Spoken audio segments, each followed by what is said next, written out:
بہت بہت شکریہ کہ آپ نے ہمیں ٹائم دیا. سر یہ بتائیں کہ کیا دیکھ کیا رہے ہیں جو سیاسی ہلچل ہو رہی ہے؟ سارے ایک ہی پہلے سوال کر رہے ہیں کہ شاہد صاحب کیا نون لیگ میں موجود ہیں یا آپ نون لیگ سے باہر نکل چکے ہیں؟ اس وقت نون لیگ کا ایک ادنا ورکر ہوں. نون لیگ میں موجود ہیں؟ نون لیگ کا ایک ادنا ورکر ہوں. میرے پاس کوئی عہدہ نہیں ہے، تو ایک جس جماعت میں تھے اسی میں. شاہد صاحب 20 تاریخ کی جو ہے وہ آخری تاریخ تھی پارٹی ٹکٹس کے لیے جو ہے وہ جمع کروانے کے لیے، تو کیا آپ نے نون لیگ کا پارٹی ٹکٹ کے لیے جو ہے وہ اپلائی کیا ہے؟ نہیں، میں نے کوئی 3 مہینے پہلے کہہ دیا تھا کہ میں اس الیکشن میں حصہ نہیں لے سکتا، کیونکہ میں اس الیکشن کو کسی بات کا حل نہیں سمجھتا. اس سے ملک میں انتشار ہوگا، اور جو آج کی سیاست ہے مجھے اس سے اتفاق نہیں ہے. نون لیگ کی پارلیمنٹری جو بورڈ کا نوٹیفائی ابھی کچھ ہی دنوں میں ہونا ہے، تو کیا آپ اس سے پہلے جو سابقہ جو پارلیمانی جو بورڈ تھے کیا آپ اس کا حصہ رہے ہیں؟ جی، میں پچھلے بورڈ کا حصہ تھا. اس سے پہلے میں کبھی بورڈ کا حصہ نہیں رہا. پچھلے بورڈ کا حصہ تھا، لیکن میں اس وقت میرے پاس کوئی پارٹی کا عہدہ نہیں ہے. میں نے استعفیٰ دے دیا تھا سینئر وائس پریزیڈنٹ کے عہدے سے.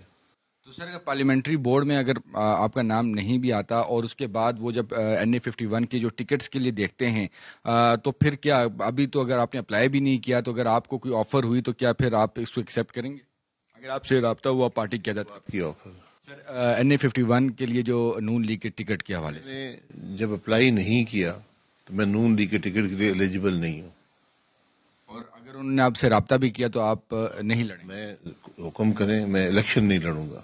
نون لیگ کے جو کارکن ہیں جو NA51 کے جو نون لیگ کے جو ورکرز اور پارٹی عہدیداران ہیں ان کے لیے آپ کا کیا میسج ہوگا کہ کیا شاہد حقان عباسی نون لیگ کی ٹکٹ پہ الیکشن نہیں لڑے اور کیا آپ آزاد الیکشن لڑنے کے خواہش مند ہیں؟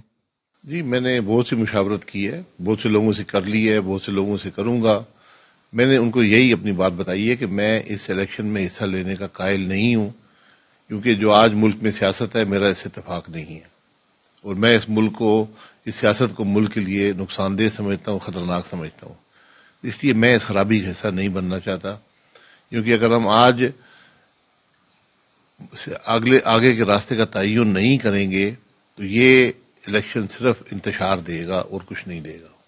سر آپ NA51 کا الیکشن اگر نہیں لڑیں گے تو نہیں سمجھتے کہ آپ میدان خالی چھوڑیں گے؟ جو آپ کے آپ کے والد صاحب یہاں سے لڑتے رہے ہیں، آپ نے خود یہاں سے الیکشنز جیتے ہیں، پھر آپ پرائم منسٹر بنے اور تمام تر معاملات، تو آپ نہیں سمجھتے کہ کیا آپ کی فیملی سے بھی آپ کی مشاورت ہوئی اور آپ کے بچوں سے کیا ان کی آپ کی خواہش نہیں ہے کہ وہ الیکشن لڑیں، یا اگر آپ میدان اس طرح خالی چھوڑیں گے تو؟ اور جو میڈم سعدیہ ہیں جو آپ کی سسٹر ہیں، کیا ان سے بھی آپ کی مشاورت ہوئی ہے؟ دیکھیں، مشاورت میں نے سب سے کی ہے، اپنا موقف ان کو بتایا ہے. ہر چیز کی ایک قیمت ہوتی ہے. اب اصولوں میں جب کھڑے ہوتے ہیں تو ایک قیمت ہوتی ہے. اب اصول چھوڑ دیں تو وہ آسان راستہ ہوتا ہے. میرے نظر میں نے ایک وہ راستہ اپنایا جو میرے ضمیر کی آواز ہے.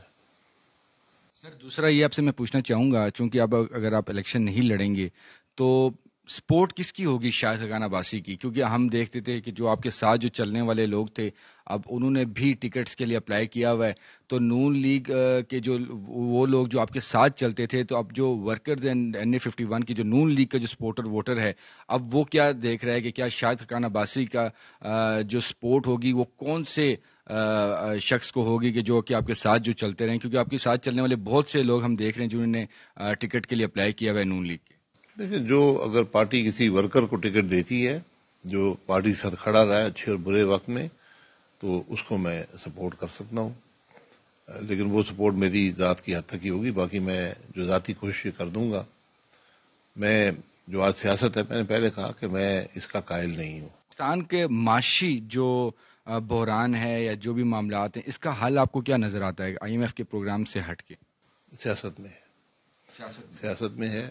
سیاست کے عمل کو آئین کے مطابق، جمہوری اصولوں کے مطابق اس کو چلنے دیں. اور یہ تکلیف دہ سفر ہوتا ہے.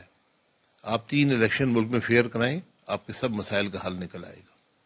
جس ملک میں الیکشن چوری ہوتے ہوں، عوام کی رائے کی نفی ہوتی ہو، کبھی ترقی نہیں کرے گا.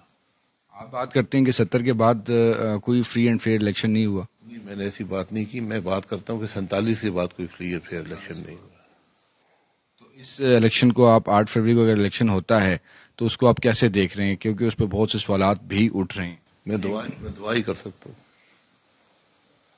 اور جو ایک پی ٹی آئی کے جو تحفظات ہیں، کیا اگر وہ ایڈریس ہوتے ہیں نہیں ہوتے تو اس کو آپ کیسے دیکھتے ہیں؟ دیکھیں، تحفظات سب کے ہیں، ہر جماعت آج کہہ رہی ہے، اس لیے ضروری ہے کہ اس الیکشن کا عمل ایسا ہو جس پر انگلی نہ اٹھ سکے.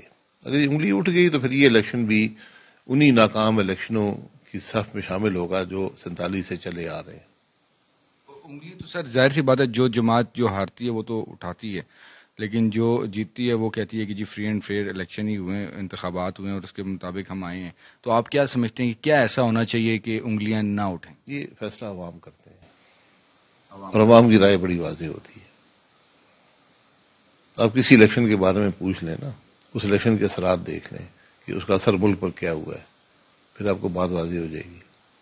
سمجھتے ہیں آپ کہ 8 فروری تک میاں نواز شریف کے جتنے بھی جو کیسز ہیں، کیونکہ آپ بڑے مانیٹر کر رہے تھے، معاملات کو دیکھ رہے تھے، تو تمام انتخابات جو ان کے جو کیسز ہیں ان سے وہ بری ہو سکتے ہیں؟ دیکھیں، بری یہ تو عدالت ہی کرے گی، لیکن ایک بڑی ناانصافی ہے، اس کو ختم ہونا چاہیے.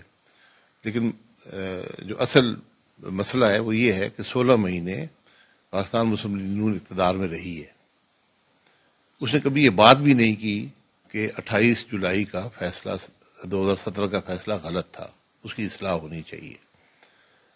آج بھی یہ بات کرنے کی ضرورت ہے کہ عدالت اس کی اصلاح کرے. اور جو 2 کنوکشنز ہیں نیب کی، وہ تو آپ دنیا کے کسی وکیل کو دکھا دیں، وہ آپ کو بولے گا کہ یہ بالکل جھوٹی کنوکشنز ہیں. تو اب اسلام آباد ہائی کورٹ اس پہ کام کر رہا ہے، تو مجھے امید ہے کہ وہاں سے ان کو ریلیف دے گا، کیونکہ بالکل جھوٹے مقدمے ہیں، جھوٹے فیصلے ہیں، دباؤ میں فیصلے کیے گئے.